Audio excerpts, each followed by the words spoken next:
संतोष खुशी से अपना सारा सामान बैग में पैक कर रहा था। पास में खड़े सूबेदार सिंह बहादुर ने पूछा, जनाब क्या बात है, बड़े खुश नजर आ रहे हो, घर जाकर क्या करने वाले हो? खुशी की बात तो है ही बहादुर। मैं घर जाकर सबसे पहले अपनी बीवी से मिलूंगा। उसके बाद जब तक छुट्टी रहेगी तब तक पिताजी के साथ खेती बाड़ी में हाथ बटा लूंगा और सोच रहा हूँ कि छोटी बहन के लिए एक अच्छा सा लड़का भी ढूंढ दूं ताकि उसके भी हाथ पीले हो सके। वैसे बहादुर, तुम क्या करने वाले हो इन छुट्टियों में? जनाब 1 साल बाद मेरी रिटायरमेंट होने वाली है। ये मेरी आखिरी छुट्टी होगी। करने के लिए तो बहुत कुछ है। वैसे भी इस साल मेरी बिटिया 10वीं के बोर्ड एग्जाम देगी। सोच रहा हूँ उसके अच्छे नंबर आ जाए तो पूरे गांव में लड्डू बांट दूं। बहादुर, मुझे पूरा भरोसा है तुम्हारी बिटिया के अच्छे नंबर आएंगे, पर एक शर्त है, सबसे पहले लड्डू तुम मुझे खिलाना। संतोष और सिंह बहादुर ने हंसते हुए सामान पैक किया। बहादुर ने संतोष का सामान गाड़ी में रखा। संतोष गाड़ी में बैठकर रेलवे स्टेशन के लिए रवाना हो गया। संतोष ने अपनी बीवी अनीता को फोन करने के लिए जेब से फोन निकाला कि तभी संतोष को उसके senior officer major Somnath Sharma का फोन आया। Captain Santosh Kumar speaking sir. Santosh, तुम जहाँ भी हो जल्दी से जल्दी रामेश्वरम आर्मी कैंप पर पहुँचो। जी जनाब।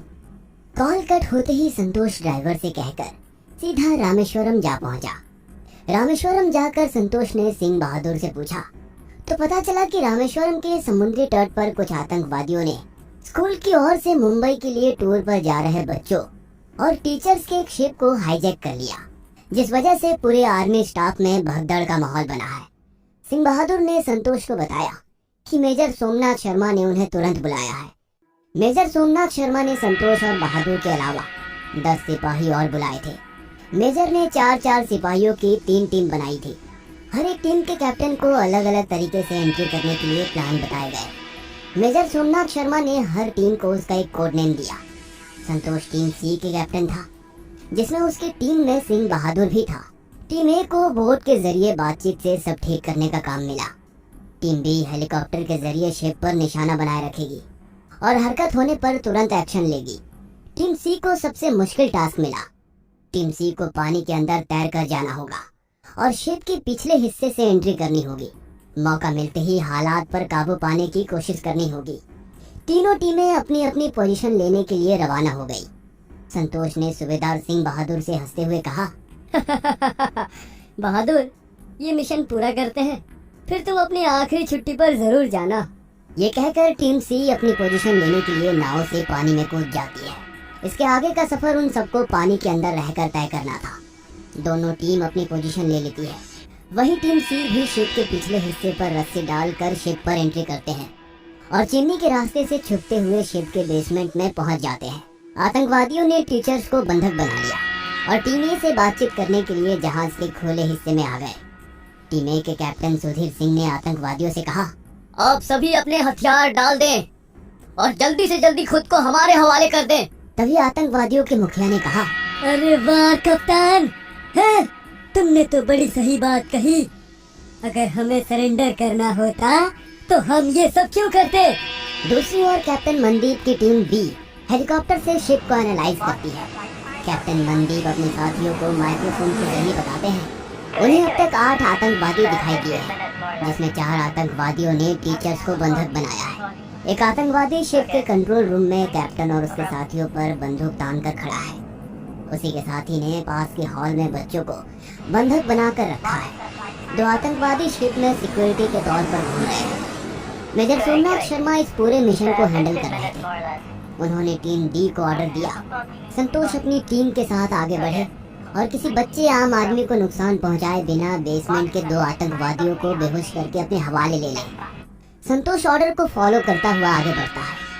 उन्हें 2 आतंकवादी दिखाई देते हैं। इतने में ही संतोष बहादुर सिंह को इशारा करता है। बहादुर और रघु पीछे से आतंकवादियों को पकड़कर क्लोरीन से उन्हें बेहोश कर देते हैं। संतोष अपनी टीम के साथ कंट्रोल रूम की तरफ बढ़ता है। संतोष माइक्रोफोन के जरिए बोलता है, मेजर सर, मेरी बंदूक के निशाने पर 2 आतंकवादी हैं। आपका ऑर्डर मिलते ही मैं उनका हेडशॉट ले लूंगा। ये कदम हमें सोच कर लेना होगा। बंदूक की आवाज से जहाज के ऊपरी हिस्से वाले आतंकवादियों को पता चल सकता है, जिससे वो आम लोगों को नुकसान पहुंचा सकते हैं। आतंकवादी टीम ए के साथ उलझी होती है। वही टीम बी आसमान से हेलीकॉप्टर के जरिए चारों आतंकवादियों को अपने निशाने पर ले लेते हैं। इसी बीच हॉल में खड़ा आतंकवादी एक बच्ची को डराता है। उसके डर से बच्ची रोने लगती है। आतंकवादी ने एक बच्ची को देखा और गुस्से में बोला, एकदम चुप हो जा लड़की, वरना मैं तुझे गोली से भून कर रख दूंगा। ये देखकर आतंकवादी उस बच्ची को गोली मार देता है और पूरे शिप में सन्नाटा छा जाता है। ये सब देख रहे सिंह बहादुर को उस बच्ची में अपनी बेटी नजर आती है। वो बिना कुछ सोचे समझे अपनी राइफल से गोली चला देता है, जिससे उस आतंकवादी के मौके पर ही मौत हो जाती है। दूसरा आतंकवादी कोई हरकत कर पाता इससे पहले ही संतोष उसका हेडशॉट कर देता है। गोली की आवाज सुनकर मेजर सोमनाथ शर्मा कहते हैं, तुम लोगों का दिमाग तो ठीक है, मेरे बिना ऑर्डर के आपने शूट क्यों किया? आप जानते हैं इसका अंजाम क्या हो सकता है?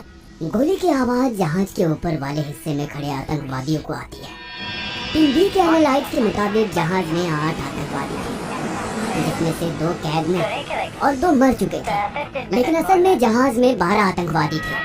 गोलियों की आवाज से 4 आतंकवादी शिप के दूसरे हिस्सों में बेसमेंट में आते हैं और आते ही संतोष और उसकी टीम पर फायरिंग करनी शुरू कर देते हैं। दूसरी ओर जहाज के ऊपर वाले आतंकवादी टीचर्स को एक चैम्बर में बंद करते हैं। 2 आतंकवादी उनकी निगरानी के लिए बाहर खड़े होते हैं, जबकि 2 गोलियों की आवाज सुनकर नीचे की ओर जाते हैं।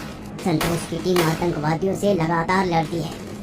इसी बीच सोमनाथ शर्मा टीम बी को ऑर्डर देते हैं, मनदीप आप सबसे पहले 2 आतंकवादियों को खत्म करो और फिर टीम ए और बी नीचे की ओर जाकर संतोष की टीम की मदद करो। संतोष अपनी टीम के साथ लगातार आतंकवादियों को गोलियों से जवाब देता है। रघु बहादुर को कवर फायर कर देता है। बहादुर मौका पाते ही 2 आतंकवादियों पर हैंड ग्रेनेड फेंकता है, जिससे मौके पर ही उनकी मौत हो जाती है। इस गोलीबारी में 3 आतंकवादी ढेर हो जाते हैं। इसी दौरान एक गोली संतोष के हाथ में लग जाती है। बहादुर संतोष को कवर देने के लिए आगे बढ़ता है कि तभी आतंकवादी उस पर गोलियां बरसा देते हैं। बहादुर बुरी तरह घायल हो जाता है। घायल अवस्था में ही वो एक और आतंकवादी को ढेर कर देता है। संतोष और बहादुर बुरी तरह घायल हो जाते हैं। आतंकवादियों की तरफ से एक हैंड ग्रेनेड संतोष की टीम के पास आता है। हैंड ग्रेनेड देखकर सब छिपकर अपना बचाव करते हैं, लेकिन पूरी तरह खुद को नहीं बचा पाते। टीम सी खुद के बचाव में एक दीवार के पीछे छिप जाते हैं। आतंकवादी अपनी बंदूक लेकर उनकी ओर बढ़ते हैं। तभी बहादुर अपनी टीम को हाथ दिखाकर सिर हिलाता है और एक साथ आतंकवादियों पर फायरिंग करनी शुरू कर देते हैं। कप्तान मनदीप जहाज के ऊपरी हिस्से पर खड़े आतंकवादियों को भी खत्म करते हुए आगे बढ़ते हैं। सभी टीमें शिप के निचले हिस्से में पहुंच जाती है। जिन आतंकवादियों ने टीम सी को घेर रखा था, उन्हें एक एक कर मार गिराती है। सभी फौजी खुश हो जाते हैं और संतोष के पास जाते हैं। संतोष के हाथों में बहादुर अपनी आखिरी सांसों से लड़ रहा होता है। खुशी का माहौल दुख में बदल जाता है। बहादुर संतोष से बोलता है, जनाब, मेरे परिवार से आप मिलने जाना। मेरी बेटियां और पत्नी से कहना मैं उनसे बहुत प्यार करता हूँ। अपना ख्याल रखना और मैं हमेशा उनके साथ हूँ, उनकी यादों में। जय हिंद। संतोष बहादुर से कुछ और कह पाता, इससे पहले सूबेदार सिंह बहादुर देश के लिए लड़ते हुए शहीद हो गए। सबकी आंखों में आंसू छलक आए। सूबेदार सिंह बहादुर को संतोष अंतिम यात्रा तक लेकर जाते हैं और उन्हें सलामी देते हैं।